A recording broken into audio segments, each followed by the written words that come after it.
Dialysis സെന്ററിന്റെ പ്രവർത്തനം കാരണം വിഷമയമായി കാസർഗോഡ് ബാരിക്കാട്ടെ കിണറുകൾ. മെഡിക്കൽ മാലിന്യങ്ങൾ നിറഞ്ഞ ജലം നിറഞ്ഞതാണ് ജനങ്ങളുടെ വെള്ളം കൂടി മുട്ടിയത്. പ്രശ്നത്തിൽ ജില്ലാ ഭരണകൂടം ശാശ്വതമായ പരിഹാരം കാണണമെന്നാണ് നാട്ടുകാരുടെ അഭിപ്രായം.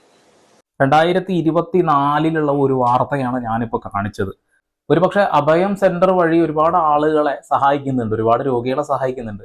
അതിന്റെ അപ്പുറത്തേക്ക് ഒരു കൂട്ടം ആളുകളുടെ കുടിവെള്ളം ഇല്ലാണ്ടാക്കി ഒരു കൂട്ടം ആളുകൾക്ക് മറ്റുള്ള രീതിയിലുള്ള വലിയ മാരകമായ അസുഖങ്ങൾ ഉണ്ടാക്കാനും അവരെ കൊണ്ട് കഴിയുന്നു എന്നുള്ളതാണ്. ഒരു സൈഡിൽ സഹായിക്കുമ്പോൾ മറ്റേ സൈഡിലൂടെ ആളുകൾ ഉപദ്രവിക്കുക.